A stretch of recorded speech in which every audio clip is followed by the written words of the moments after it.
Good morning student. आज हम BEd second year में सब्जेक्ट है हमारा नॉलेज एंड करिकुलम, जिसके अंतर्गत आज हम अध्ययन करेंगे विद्यालय शिक्षा में ज्ञान के वर्गों के चयन के आधार।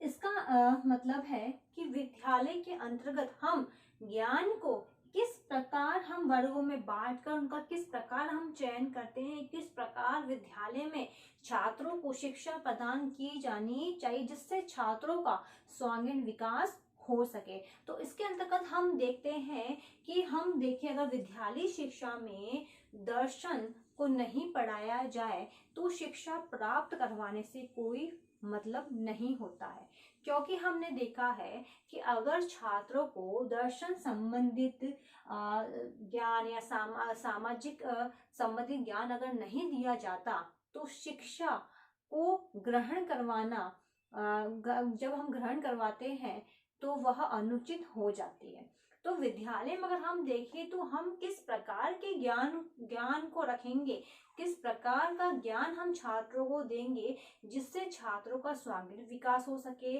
अपने भावी जीवन में आगे बढ़ सके।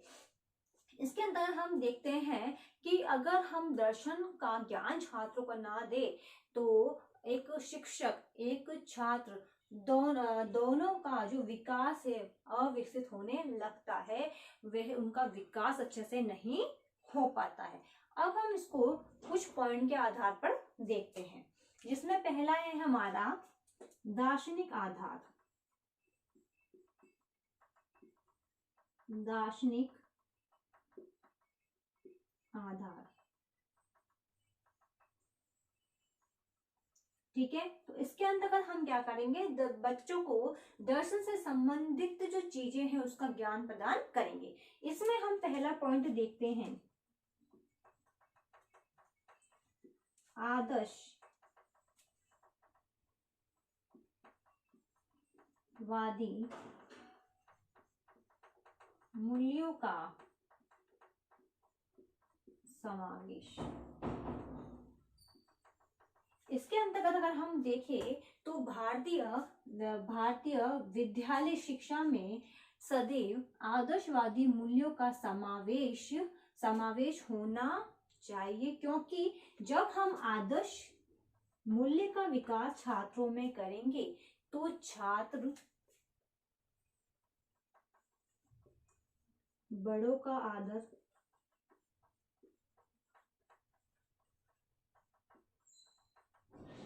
सम्मान,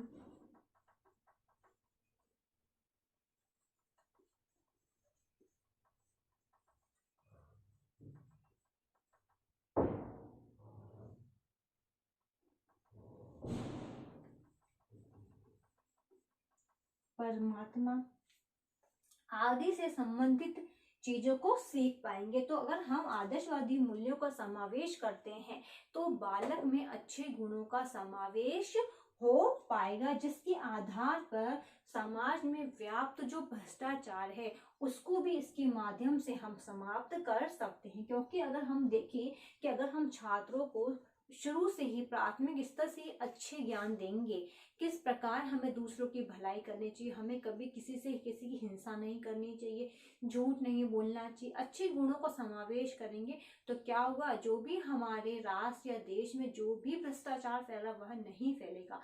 क्योंकि कोई भी कार्य करने से पहले एक छात्र के अंतर्गत मन में भय उत्पन्न होगा तो वह कभी भी कोई गलत कार्य के आगे और नहीं बढ़ पाता।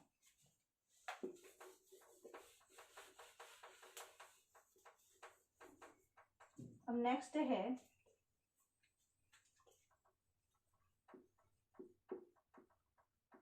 प्रयोजनवादी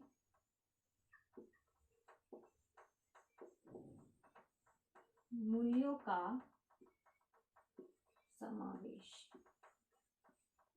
अब हम देखें तो भारतीय विद्यालय शिक्षा में प्रयोजनवादी मूल्यों का समावेश भी होना चाहिए, क्योंकि इसके अंतर्गत हम देखते हैं तो छात्र इसमें अधिक सीखते हैं, शिक्षा के मूल्यों का समावेश किया जाता है।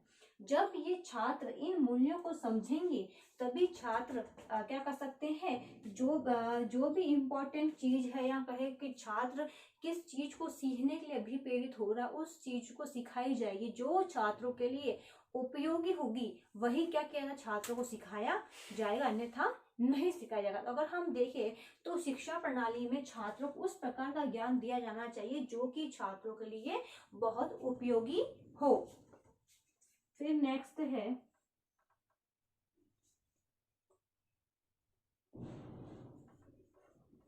गीता दर्शन में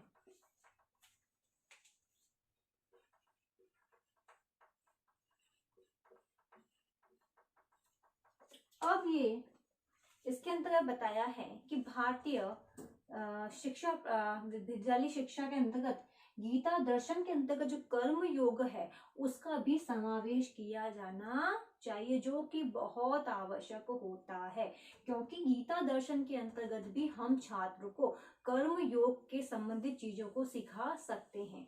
हम उसके अंतर्गत बच्चों को बालकों को सिखा सकते हैं कि अगर हमारे कर्म बुरे हैं तो उसका दंड हमें अवश्य रूप में मिलेगा। तो अब इसके अंतर्गत हम देखते हैं कि कर्म योग की जितनी भी बातें हैं वे छात्रों को देनी चाहिए, जिससे जो छात्र है वह शारीरिक श्रम करना सीख जाएगा, ना कि वह किसी प्रकार के बुरे कर्म करेगा। तो शुरू से ही हम छात्रों को अच्छे कर्म करने की प्रेरणा विकसित कर सकेंगे। फिर नेक्स्ट है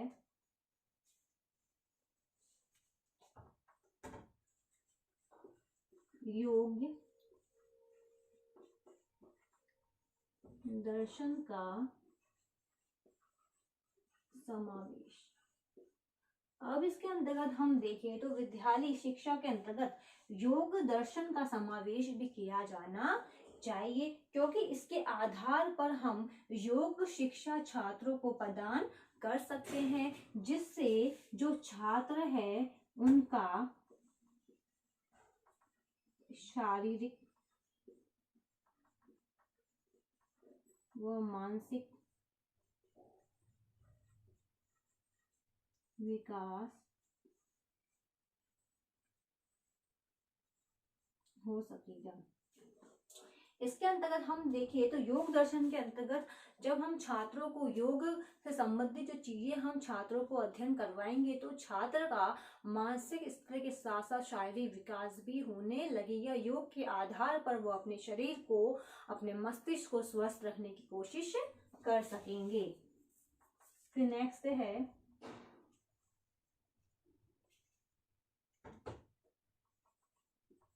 प्रकृतिवादी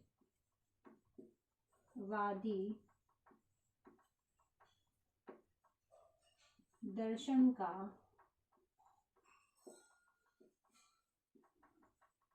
समावेश।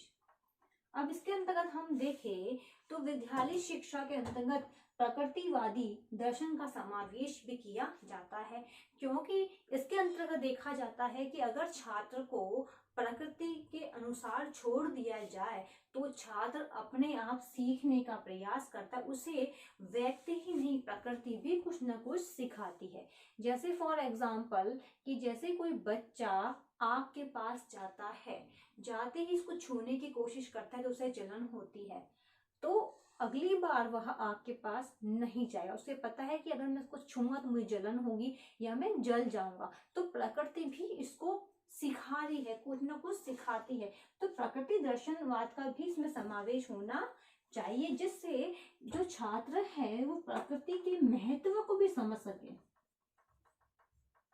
इसके साथ प्रकृति के महत्व को भी छात्र क्या इसके महत्व को भी वह समझ सके, जिसके अंतर्गत हम देखें तो पर्यावरणीय व्यवस्था को शासन किस प्रकार किया जाता है इसको भी वह समझ सकता है। तो ये था विद्यालय शिक्षा में ज्ञान के वर्ग के चयन के आधार के, जिसके अंदर मैंने आपको बताया कि दार्शनिक आधार क्या कहता है, दर्शन को ज्ञान के अंतर्गत सम्मिलित करके हमें किस प्रकार जो छात्र है उसे शिक्षा प्रदान या करवानी चाहिए। अब जो नेक्स्ट पॉइंट है सामाजिक आधार, वो हम कल की क्लास में पढ़ेंगे।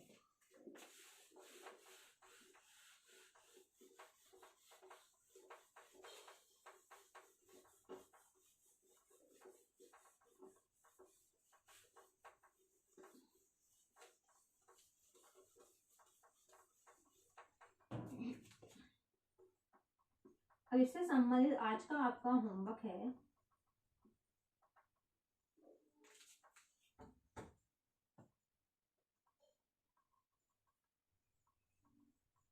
ज्ञान के वर्गों के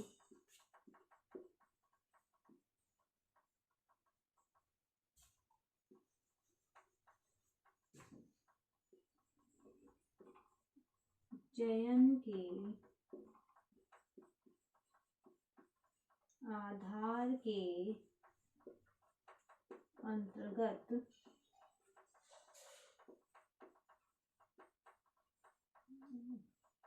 दार्शनिक आधार बताइए। ज्ञान के वर्गों के चयन के आधार के अंतर्गत दार्शनिक आधार बताइए। ये क्वेश्चन आपको आपकी नोटबुक में उतारना है। अंत में एक विशेष बात, जैसा कि आप सभी को पता है कि देश में कोरोना जैसी महामारी बहुत फैल रही है। इससे सुरक्षित रहने के लिए आप मुंह में मास्क लगाइए, हाथों को सैनिटाइजर करिए। यदि आप कहीं जाते हैं, किसी व्यक्ति के कांटेक्ट में आते हैं, तो कम से कम 6 फीट की दूरी बनाए रखिए। जिससे आप सुरक्षित रहोगे तो आपका घर भी सुरक्षित रहेगा। धन्यवाद।